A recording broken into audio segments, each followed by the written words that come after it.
All right, welcome back. This is going to be part 14 of my presentation on the flood and Noah's Ark. And we are going to continue on with this mysterious Antarctica and what can we learn about the world and the globe and what was it like before the flood?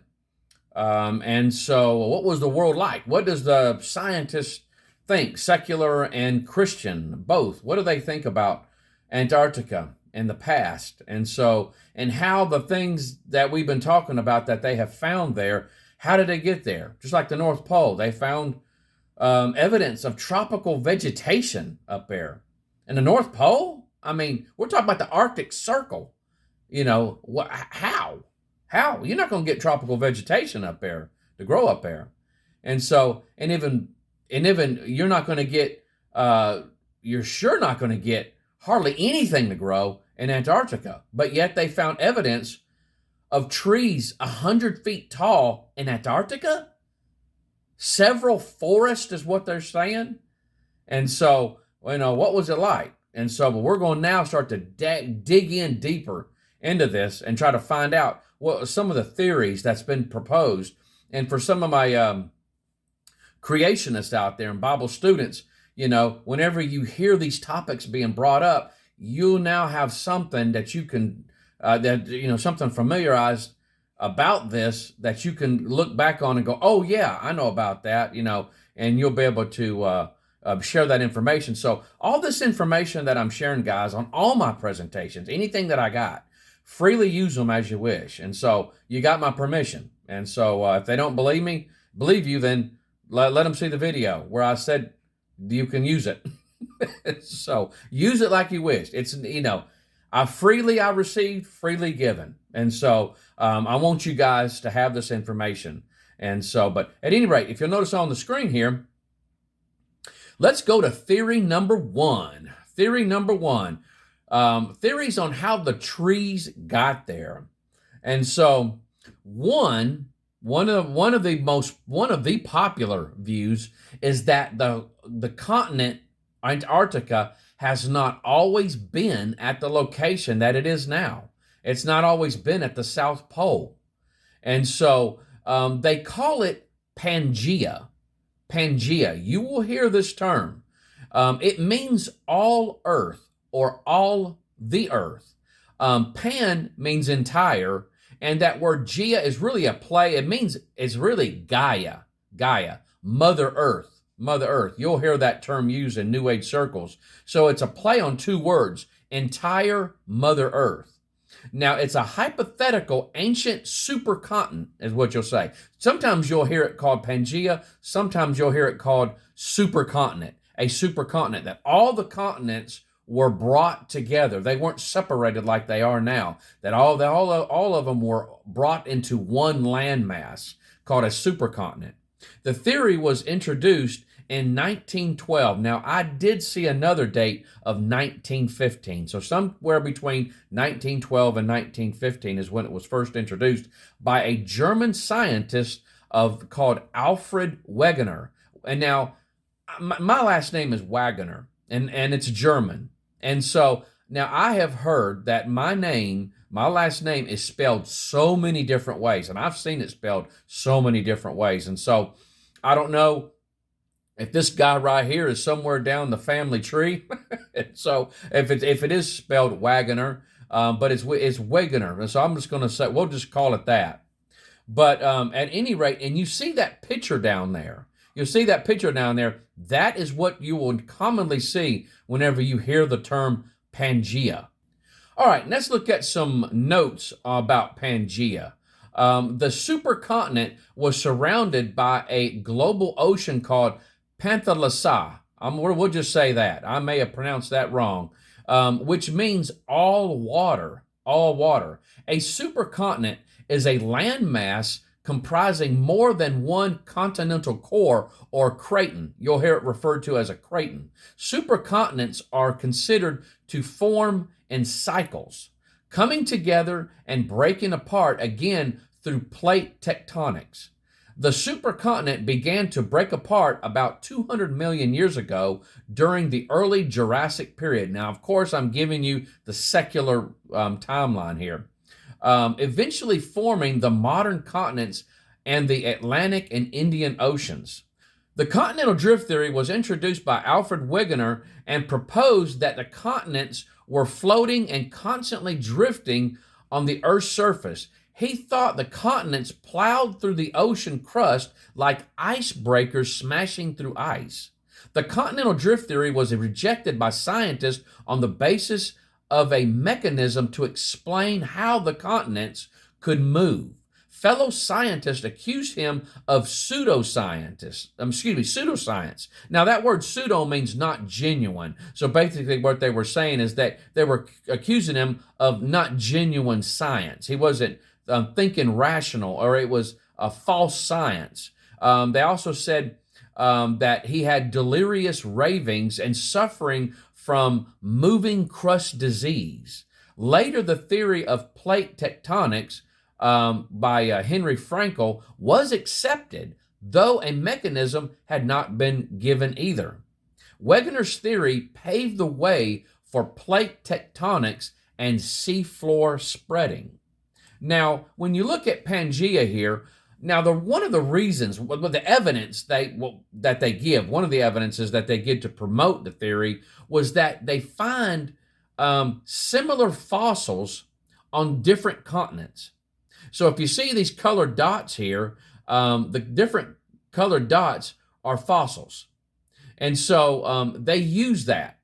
So if you find a T-Rex in Africa and you find a T-Rex in Australia, well, one of the reasons why they're saying, well, evidently there must have been, all the continents must have been together at one time for these animals to be able to get to these different areas like they find them. That's one of the reasons why they give for this supercontinent or Pangea. Now, this picture here, you can show it. Now, Pangea is like a stage. It's a stage of this supercontinent. And so if you notice on the far top right, you got 225 million years ago, you got Pangea or this supercontinent. And then 150 million years ago, it split. It split off, and you got Laurasia. Now, look, the top half of the hemisphere there, it combines the name of Laurentia and Eurasia, makes up mostly the continents of the northern hemisphere. Now, that bottom half is Gondwana. It was originally called Gondwanaland. Makes up mostly the southern hemisphere. It was named after the region of India and means land, which is Wana, of the Gonds.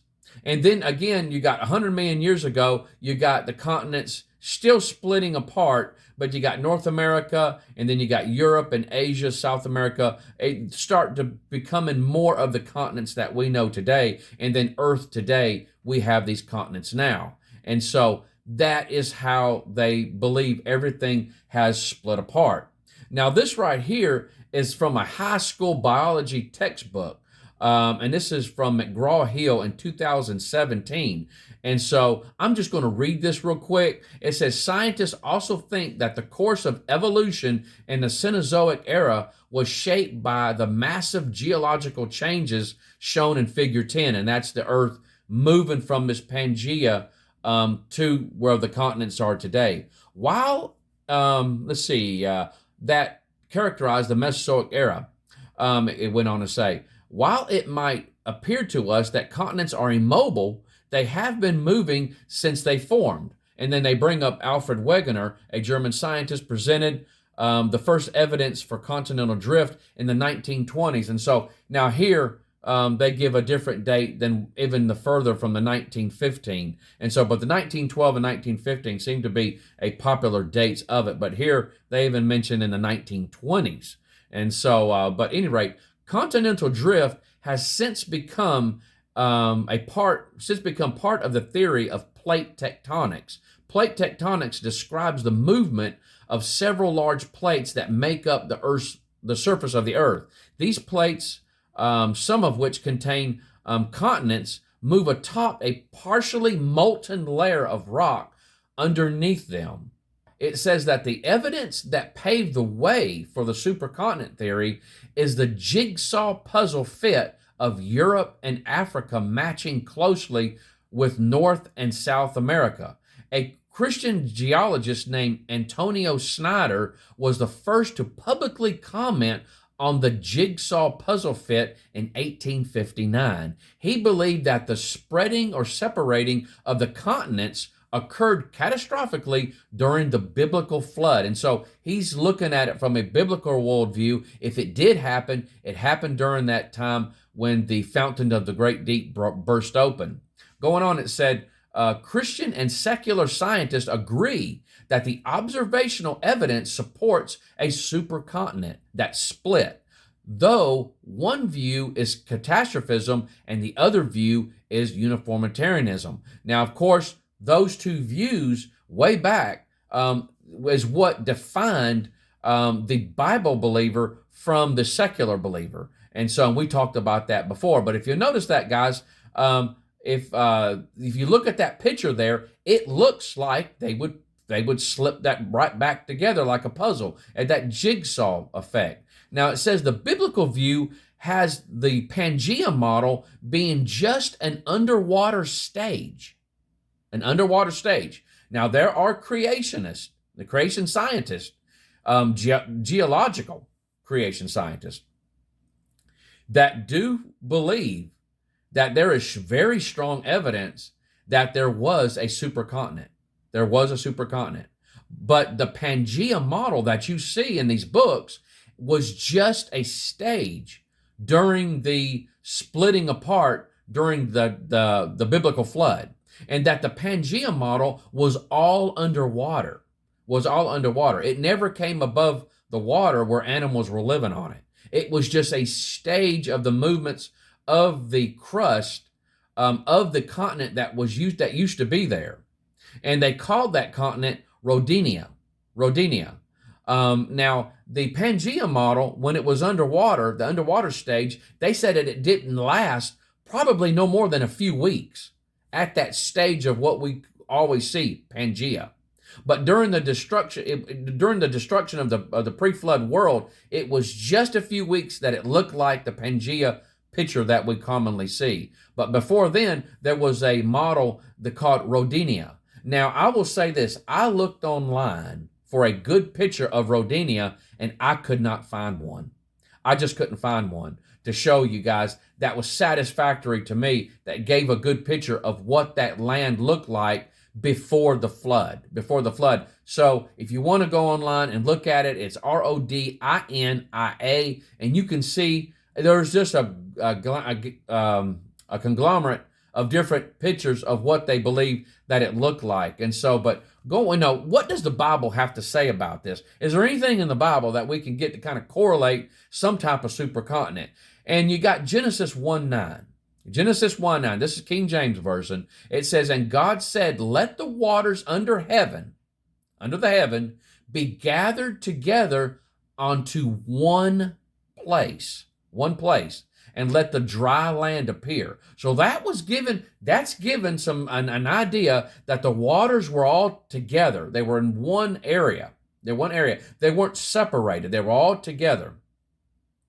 And in 2 Peter 3:6, it says, whereby the world that then was, being overflowed with water, perished. Now, we need to remember something. The continents that we see now is not what the world used to look like. It's not what the world used to look like. This whole world was completely destroyed. The old world was completely destroyed, what it looked like, what the land masses and everything. And so there's not going to be much here at all that is you could tie in to the pre-flood world. It's just there's not any shapes or anything like that. And so these are the two verses right here that give a good indication that the world had a way different shape to it than it is now. And so we got to remember, it says the world that then was, being overflowed with water, perished. And guys, it don't take much to, when you get water rushing through a land, and on our localized floods that we see today, you can change the geology of a huge area in a short amount of time. It don't take much. Water, when it gets stuff behind it, it's like liquid sandpaper. And so now you imagine a worldwide flood with all the rocks and trees and all the stuff moving around and splashing around. It's going to completely, and the splitting apart, and we're going to talk about the fountains of the great deep. We're talking about everything from possibly meteors has striking the earth to volcanic eruptions and then the splitting apart of the crust and the floods of the water. It completely annihilated the planet, what it used to look like. And so, but let's go ahead and let's stop right here. And when we come back, we're going to continue on with this topic. I'm not done with theory one. We're going to still look at it. But this is going to give you guys something to chew on until next time we get together. So you guys take care. I love you. Hope the Lord blesses you real good. Bye-bye.